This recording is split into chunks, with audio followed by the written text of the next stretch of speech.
Hi, welcome to the MKN Universe. Let's explore the journey of Indian Railways. नमस्कार दोस्तों, आज हम सिर्फ पटरियों और ट्रेनों की बात नहीं करने वाले हैं, हम बात करने वाले हैं हमारे देश के असली वैस्कुलर सिस्टम की।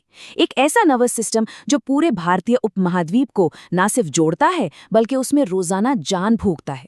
तो चलिए इस बेहद रोमांचक जर्नी की शुरुआत करते हैं। अब जरा इस नंबर के बारे में सोचिए, 24 मिलियन पैसेंजर्स। जी हाँ, करीब 2 करोड़ 40 लाख यात्री हर रोज। मतलब इमेजिन करके देखिए, इंडियन रेलवेज रोजाना ऑस्ट्रेलिया की पूरी आबादी को एक जगह से दूसरी जगह मूव कर रही है। लिटरली हर दिन एक पूरा देश ट्रेन में सफर कर रहा है ना? बिल्कुल माइंड ब्लोइंग। तो आज के हमारे इस टाइम ट्रैवल का रूट मैप क्या होगा? सबसे पहले 1832 के जेनेसिस एंड स्टीम एरा से शुरुआत करेंगे। उसके बाद प्री इंडिपेंडेंस के दौर और पोस्ट इंडिपेंडेंस रीऑर्गेनाइजेशन को समझेंगे। उसके बाद द मॉडर्न एरा की हाई टेक दुनिया में चलेंगे और फाइनली इसके मैसिव स्केल और कल्चरल इम्पैक्ट का विश्लेषण करेंगे। तो चलिए चलते हैं हमारे पहले पड़ाव पर, जेनेसिस एंड स्टीम एरा। हम आ गए हैं 19th सेंचुरी में। आपको पता है, रेलवे का सबसे पहला प्रपोजल 1832 में मद्रास में आया था। लेकिन एक बहुत ही दिलचस्प बात बताऊं, भारत की जो पहली ट्रेन थी ना, वो पैसेंजर्स के लिए नहीं थी। जी हाँ, 1837 में रेड हिल्स रेलवे ने सबसे पहले माल ढुलाई यानी सड़क बनाने के लिए पत्थर ढोने का काम किया था।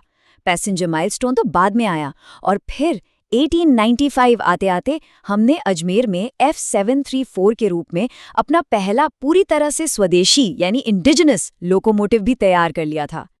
और अब बात उस ऐतिहासिक दिन की, 16 अप्रैल 1853, बोरी बंदर से ठाणे तक का वो एपिक 34 किलोमीटर्स का सफर। इमेजिन कीजिए, 14 कैरेजेस, 400 मेहमान और उन्हें खींच रहे थे हमारे 3 legendary steam locomotives, Sahib, Sindh और सुल्तान। इस शानदार शुरुआत का जश्न ऐसे ही नहीं मना था, इसके लिए बाकायदा 21 तोपों की सलामी दी गई थी। लिटरली एक बिल्कुल नए युग की शुरुआत। जैसे जैसे ये नेटवर्क फैला, कुछ नई चुनौतियां भी सामने आई। लॉर्ड डलहौजी के विजन के तहत पोर्ट सिटीज को देश के अंदरूनी हिस्सों से जोड़ा जाने लगा।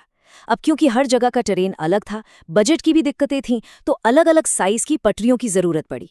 यहीं से ब्रॉड गेज, मीटर गेज और नैरो गेज सिस्टम्स का जन्म हुआ, जो सालों तक हमारे इस कॉम्प्लेक्स नेटवर्क का एक बहुत अहम हिस्सा बने रहे। अब आगे बढ़ते हैं हमारे दूसरे दौर की तरफ, प्री इंडिपेंडेंस एंड एमैल्गमेशन। 20वीं सदी का ये समय बहुत ही उथल-पुथल भरा था। 1924 में एक्वर्थ कमेटी के कहने पर रेलवे बजट को जनरल बजट से अलग कर दिया गया। फिर 1925 में एक बहुत बड़ा गेम चेंजर आया, पहली इलेक्ट्रिक ट्रेन। विक्टोरिया टर्मिनस से कुर्ला तक दौड़ी इस ट्रेन में स्टीम इंजन्स की मोनोपोली हमेशा के लिए खत्म कर दी। लेकिन 1914 से 1945 के बीच दोनों वर्ल्ड वॉर्स ने रेलवे की कमर तोड़कर रख दी। पटड़ियां उखाड़कर मिडिल ईस्ट भेज दी गईं, वर्कशॉप्स में हथियार बनने लगे।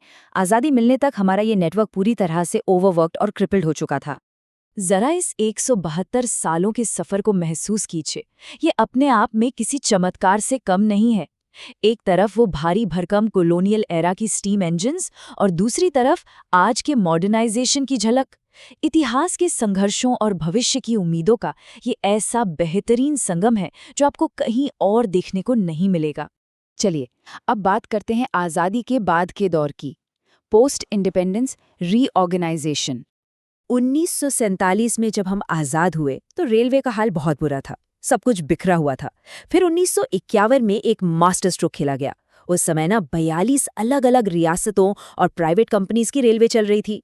सरकार ने बड़ी समझदारी से इन सभी 42 सिस्टम्स को नेशनलाइज करके एक सिंगल विशाल संस्था में अमेलगमेटेड कर दिया। काम सही से हो इसलिए शुरू में इसे 6 जोन्स में बांटा गया। ये असल मायने में इंडियन रेलवेज का असली एकीकरण था। अब भारत को आत्मनिर्भर भी तो बनना था, इसीलिए 1950 में चित्तरंजन लोकोमोटिव वर्क्स और 1955 में मद्रास में इंटीग्रल कोच फैक्ट्री की स्थापना हुई। इसके बाद तो जैसे रेलवे में क्रांति आ गई। उन पुराने इनएफिशिएंट स्टीम इंजन्स को हटाकर पावरफुल डीजल इंजन्स और बड़े पैमाने पर एसी इलेक्ट्रिफिकेशन का काम शुरू हुआ, जिसने ट्रेनों की स्पीड और कैपेसिटी दोनों को पूरी तरह से बदल कर रख दिया।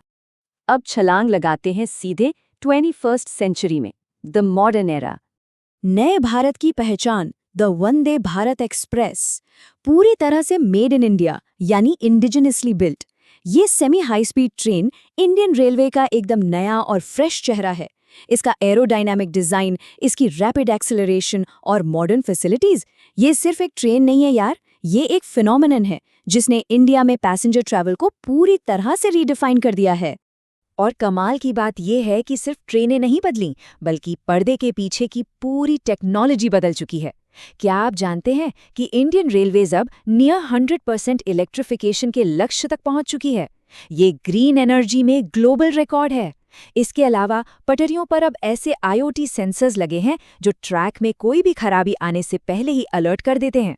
उस्ताद जैसे हाईटेक रोबोट्स HD कैमरा से रियल टाइम जांच कर रहे हैं। AI एनेबल CCTV और करोड़ों स्मार्ट टिकटिंग ट्रांजैक्शंस। आज की रेलवे पूरी तरह से डिजिटल और स्मार्ट हो चुकी है। अब आप सोच रहे होंगे कि आगे क्या? आगे है high speed rail. Bharat Mumbai और अहमदाबाद के बीच अपना पहला हाई स्पीड रेल कॉरिडोर बना रहा है और इसमें इस्तेमाल हो रही है जापान की सुपर एडवांस्ड शिंकनसेन यानी बुलेट ट्रेन टेक्नोलॉजी।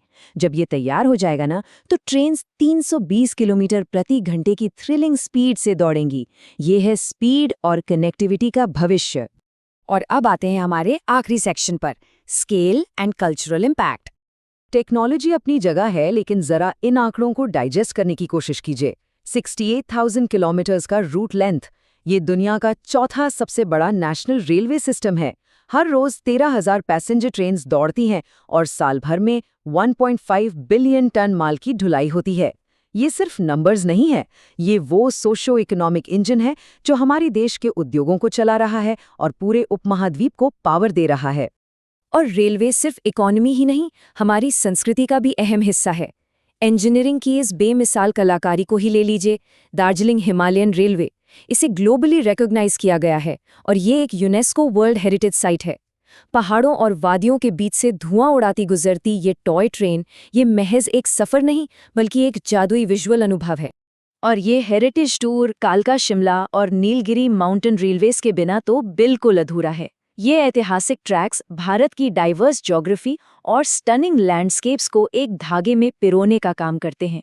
इंसान की इंजीनियरिंग लगन और प्रकृति की सुंदरता का इससे बेहतरीन संगम आपको शायद ही कहीं और मिले।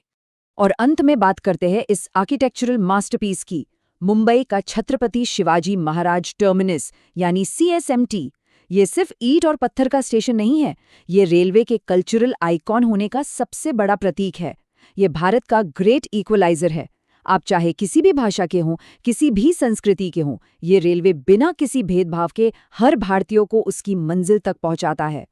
1850 की उस पहली भाप इंजन वाली ट्रेन से लेकर आज के इस AI driven high speed network तक का सफर सच में बहुत अद्भुत रहा है।